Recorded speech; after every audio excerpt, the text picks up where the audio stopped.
Holy crap, you guys are not ready for this. Yesterday and this morning may have been one of the most epic news days in all of history. I woke up and it felt like morning in America. Because America just dominated Davos. Greenland deal, done. Al Gore, pissed. Christine Lagarde, pissed. Gavin Newsom, absolutely embarrassed. Board of Peace just got formed. Trade playbook followed to a T. Gold and silver dumped, which is usually a signal that it's Bitcoin's turn. Major bullish Bitcoin warnings from Larry Fink, Brian Armstrong, and the Binance CEO. We got so much to get to today. I finally get a feeling, get a sense of what the orange man was talking about. You're going to be so proud of your country if I get in. You're going to be so proud of your president, and I don't care about that.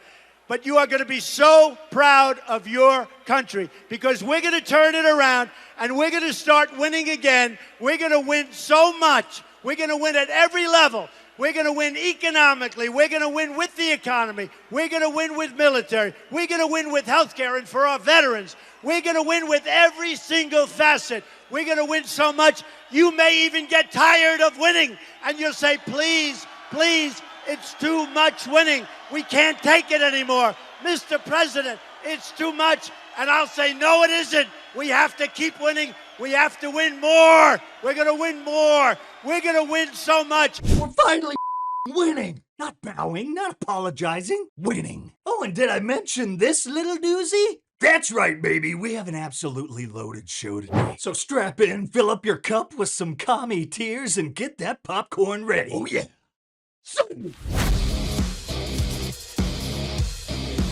I think it's very, very ironic that Governor Newsom, who strikes me as Patrick Bateman meets Sparkle Beach Ken, may be the only Californian who knows less about economics than Kamala Harris. He's here this week with his billionaire sugar daddy, Alex Soros, and Davos is the perfect place for a man who, when everyone else was on lockdown, when he was having people arrested for going to church, he was having $1,000 a night meals at the French Laundry, and I'm sure the California people won't forget that. And I can tell my message to Governor Newsom is the Trump administration is coming to California. We are going to crack down on waste, fraud, and abuse. And I was told he was asked to give a speech on his signature policies, but he's not speaking because what have his economic policies brought? Outward migration from California, a gigantic budget deficit, the largest homeless population in America, and the poor folks in the Palisades who had their homes burned down. He is here hobnobbing with the global elite while his California citizens are still homeless. Shame on him. He is too smug, too self-absorbed, and too economically illiterate to know anything. Thank you very much. Let me know if you need any further clarification. It's just a thing of beauty. You want to watch it over and over. I told you guys many times, Besson is an absolute menace and a weapon, not just an economic weapon. He's a killer. I love this guy. He can cut a at a moment's notice. Also willing to drop a guy if necessary. He's a full-service cabinet secretary. And guess who else absolutely killed it? Kind of a surprise to me, to be honest. Not the biggest fan. But damn it, this guy delivered in Davos. Straight out of Cantor Fitzgerald. We showed you Lutnick yesterday. Basically declaring the death of globalism right to their scaly, amphibious faces. I didn't think he had it in him, but he one-upped himself. Look at this, Financial Times exclusive. Howard Lutnick was heckled at a World Economic Forum dinner in Davos hosted by BlackRock's Larry Fink, according to people at the event. So I had to look into it. What the hell? Didn't think much, but then I discovered who the heckler was. Al Gore. Heckled Trump's Commerce Secretary at Davos. And here's a little rough transcript I found. Lutnick, and this is why the transatlantic economic relationship is undergoing a fundamental bow. Sorry. Please quiet down, I was speaking. I said boo! It's a colloquial way to show disapproval. Boo! I'm Al Gore. Hold on, is that Al Gore? F*** you, Howard. Al, come on, you're embarrassing yourself. you. All right, who gave the former vice president a second glass of Chardonnay? Hilarious. It's so beautiful. But wait, there's more. The European Central Bank president, Christine Lagarde, walked out of a World Economic Forum dinner after Lutnick delivered a speech. I guess he was pretty critical of Europe. It's kind of easy to do and be that way these days. I mean, it's kind of like the Soviet Union over there. And Reuters reported this. Lagarde left the event on Tuesday night as Lutnick's remarks intensified and drew heckling from a drunk Al Gore. After her exit, the host called off dinner before dessert was served. We're bringing down the house, baby. Hold on a minute. I think it's the pleat in the pants. I gotta go walk this off. I'll be right back. All right, sorry about that. We're good. Back to business. But before we get into the monumental historical moves POTUS just made, give me some Hulkster. R.I.P. Hulkster, you animal. Now let's start at the beginning and run down what the hell just happened. Also, get out those notepads and get ready to take some notes because it's pretty freaking extensive. Donald Trump shocks the world in Davos. They have no answer for it. The dude had to switch planes due to an alleged electrical issue with Air Force One, had his international flight, gets right off the plane, immediately delivers a masterclass speech that goes over an hour.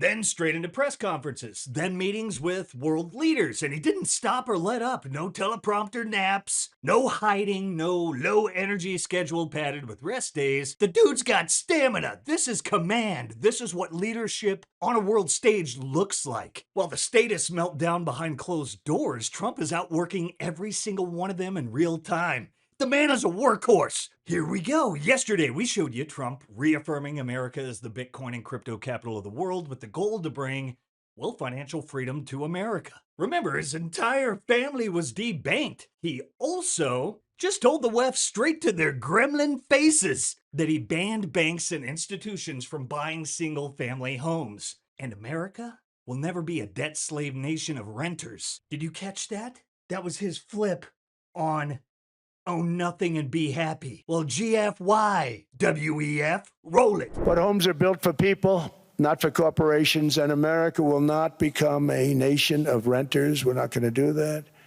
That's why I have signed an executive order banning large institutional investors from buying single-family homes. It's just not fair to the public. They're not able to buy a house.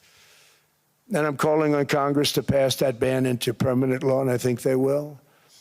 One of the biggest barriers to saving for a down payment has been surging credit card debt. The profit margin for credit card companies now exceeds 50%, one of the biggest. And they charge Americans interest rates of 28%, 30%, 31%, 32%. Whatever happened to usury? So to help our citizens recover from the Biden disaster, all caused by this horrible president, I'm asking Congress to cap credit card interest rates at 10% for 1 year. And this will help millions of Americans save. The Orange Man also called them stupid to their faces. Quote, China is smart. They make windmills, sell them for a fortune, and sell them to stupid people that buy them. You have lots of wind farms. China has none. Windmills all over Europe. There are windmills all over the place, and they are losers. One thing I've is that the more windmills a country has, the more money that country loses, and the worse that country is doing. China makes almost all of the windmills, and yet I haven't been able to find any wind farms in China. Did you ever think of that? It's a good way of looking at it. They're smart. China's very smart. They make them, they sell them for a fortune. They sell them to the stupid people that buy them, but they don't use them themselves. They put up a couple of big wind farms, but they don't use them. They just put them up to show people what they could look like. They don't spin. They don't do anything. They use a thing called coal, mostly. But China goes with the coal. They go with oil and gas.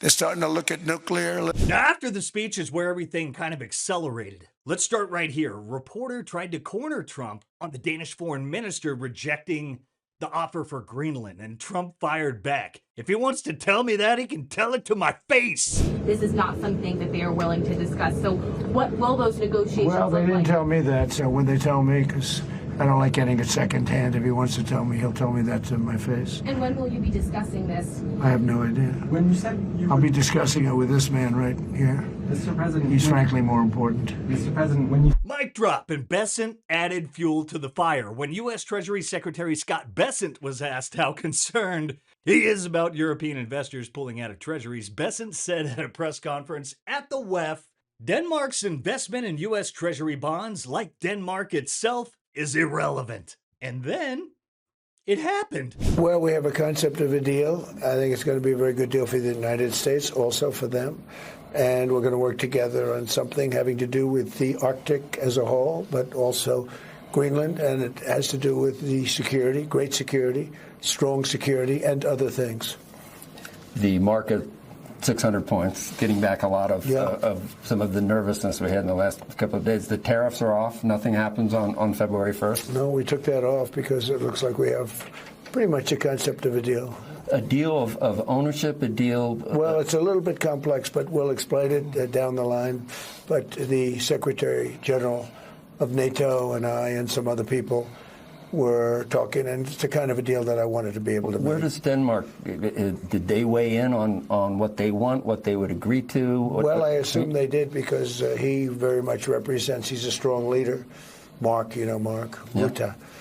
And he, I assume he's been speaking to them. He's been speaking to all of them. Are mineral rights involved? Is ownership involved? Did the Golden Dome sway people? I don't want to say yet, but... The Golden Dome was very compelling today when you talked about that. Yeah, the Golden Dome, and they're going to be involved in the Golden Dome. And they're going to be involved in mineral rights, and so are we.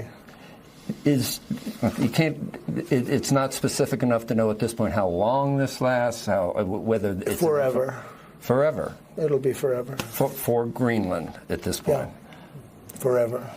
That's staggering. That's better than a 99-year. This is what, 2 hours after. It's better than the Obama deal with the famous Iran nuclear deal with a 9-year deal.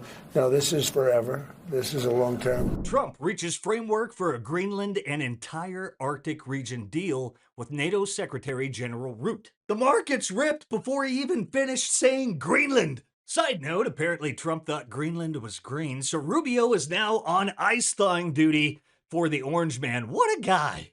Oh, and America and Bitcoin winning did not stop there. Oh no, 2 more massive achievements were accomplished by the Orange Man by the end of the day, and 3 bullish warnings were made regarding Bitcoin. We're about to bring it home today. You don't want to miss this. But before we do, look at our likes. 3 or 4 times, maybe. I gotta pump those numbers up. Those are rookie numbers in this racket. Let's take a moment to recognize our sponsors powering this show over at the Bitcoin Way. At the Bitcoin Way, they'll walk you through all things Bitcoin, like it's kindergarten with Satoshi. From setting up your first wallet to running your first node and so much more. No tech skills needed. The Bitcoin Way has got you covered. You want $1 million Bitcoin? Better act like it. Self-custody is not optional. That is the revolution. Schedule a free 30-minute consultation with the Bitcoin Way today using that link in the show notes. Today's show is brought to you by Ledden. If you ever need cash without selling your Bitcoin, Ledden makes that possible. The global leader in Bitcoin-backed lending, Ledden has issued over $9 billion in loans since 2018. And they have a perfect record of protecting client assets. No credit checks, funds in less than 6 hours, no monthly payments, repay whenever you want with 0 penalties, and proof of reserves reports, verified by a top accounting firm, are published every 6 months. Ledden gives Bitcoin holders a secure, transparent way to unlock liquidity without selling. Learn more at learn.ledden.io/simply. That's learn.ledden.io/simply.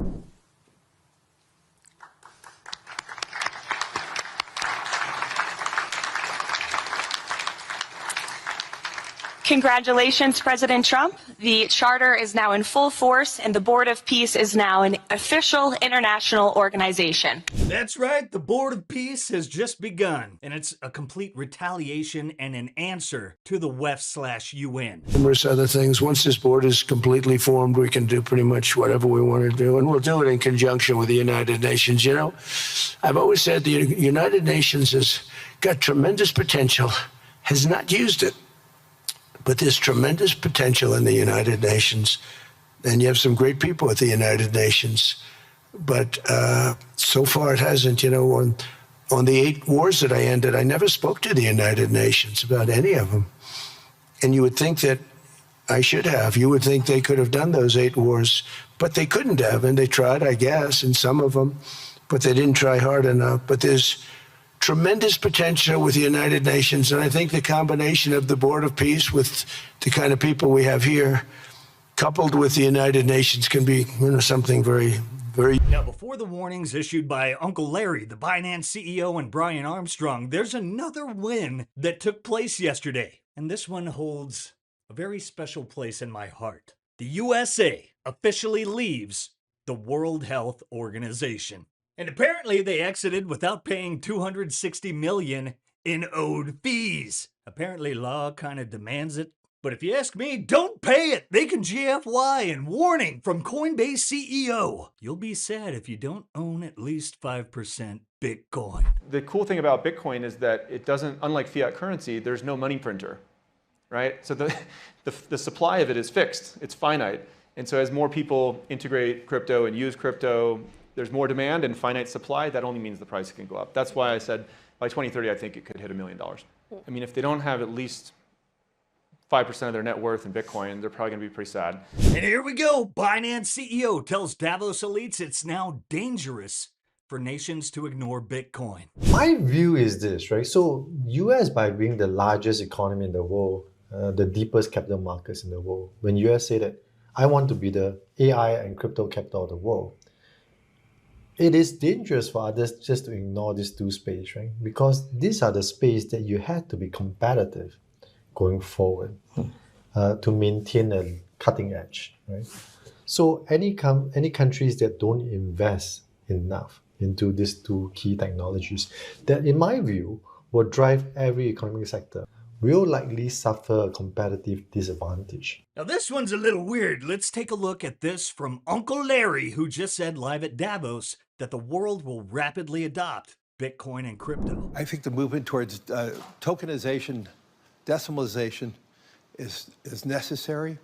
It's ironic that we see 2 emerging countries leading the world in in the tokenization and digitization of their currency.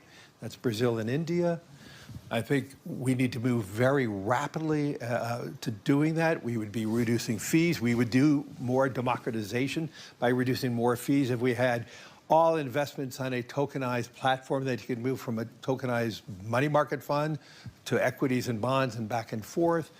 We have one common blockchain. We will, we can reduce corruption. So I would argue that yes, we have more dependencies on maybe one blockchain, which we could all talk about.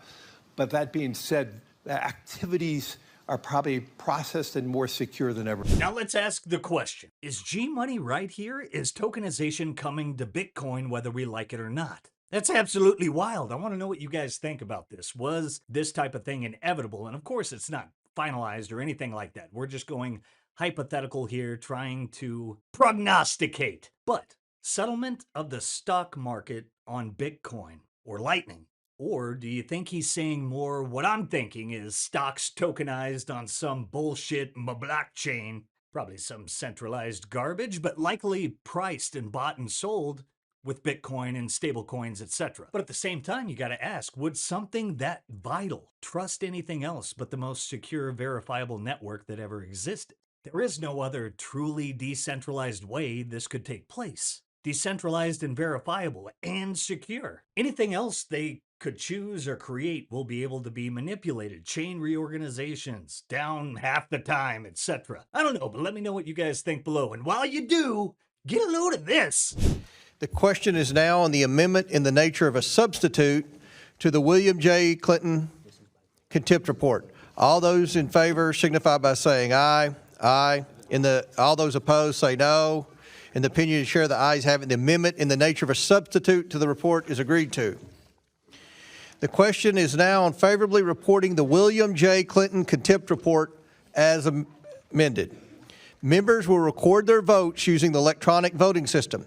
The clerk will now open the vote on the William J. Clinton contempt report.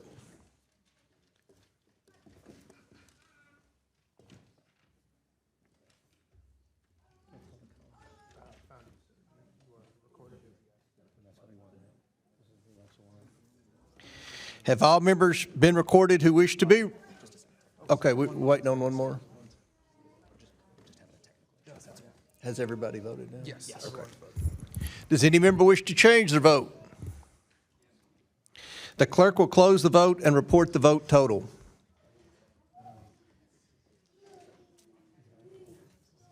Mr. Chairman, on this vote, the ayes are 34, the nays are 8, with 2 voting present.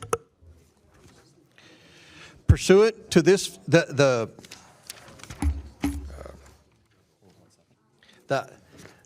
ayes have it. Pursuant to this vote, the committee hereby favorably reports and adopts this report recommending that the House of Representatives find William J. Clinton in contempt of Congress for refusal to comply with the subpoena duly issued by this committee. We will move to the report to the full House. Without objection, the motion to consider is laid upon the table. Mr. Chairman, pursuant to House Rule 9, Clause 2.1, I just ask that members have the requisite 2 days to file with the clerk of the committee supplemental, additional, and minority and dissenting views. Without objection. Thank you. Without objection.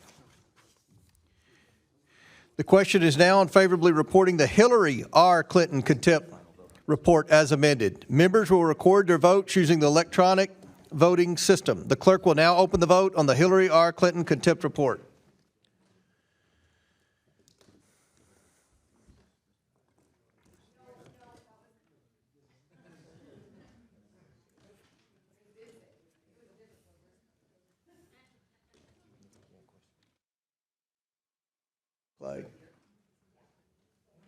Have all members been recorded who wish to be recorded?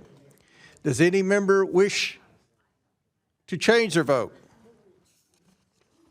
Seeing none, the clerk will close the vote and report the vote total.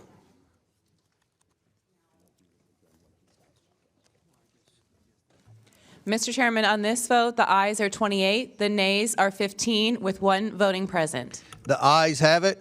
Pursuant to this vote, the committee hereby favorably reports and adopts this report recommending that the House of Representatives find Hillary R. Clinton in contempt of Congress for refusal to comply with a subpoena duly issued by this committee.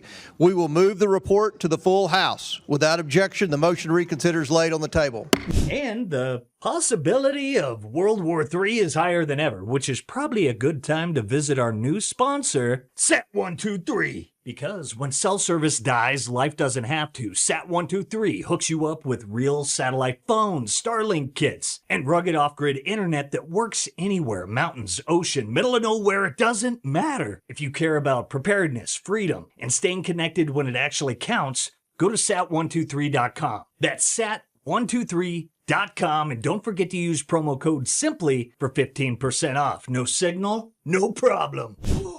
Now do you see why I told you this was one of the most insane news days in modern history? And in a positive way for freaking America. I haven't felt truly proud to be an American in a long time, but damn it felt like morning in America today. I hope you guys enjoyed it. Let us know what you think below. Don't forget to like, subscribe, and give us a pamp. Share this